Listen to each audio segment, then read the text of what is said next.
All right, you filthy heathens, today's loophole lives in Article 36, also known as, just because you can build it doesn't mean you're allowed to use it.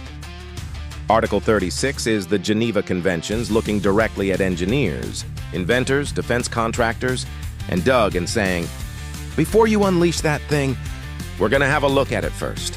Here's the deal in plain English.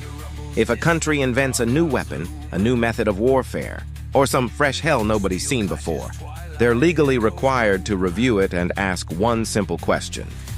Does this thing cause unnecessary suffering or break existing Geneva rules? If the answer is, maybe, Geneva says park it. Article 36 exists because history was full of people going, okay, but hear me out, and then inventing something that made everyone immediately regret literacy. This article is basically quality control for war crimes. New gun? Review it. New bomb? Review it. New cyber weapon? Review it. New thing that makes people suffer after the fight is over? Absolutely not. Here's the part Doug hates. Article 36 doesn't care if it's effective.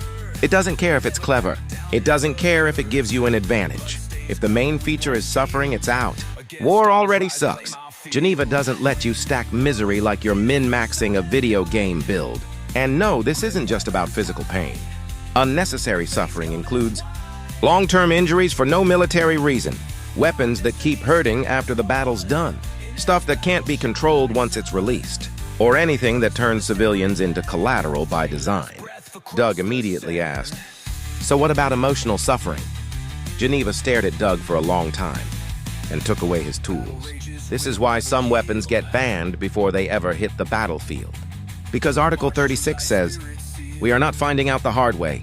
It's also why countries that don't do these reviews still get nailed later.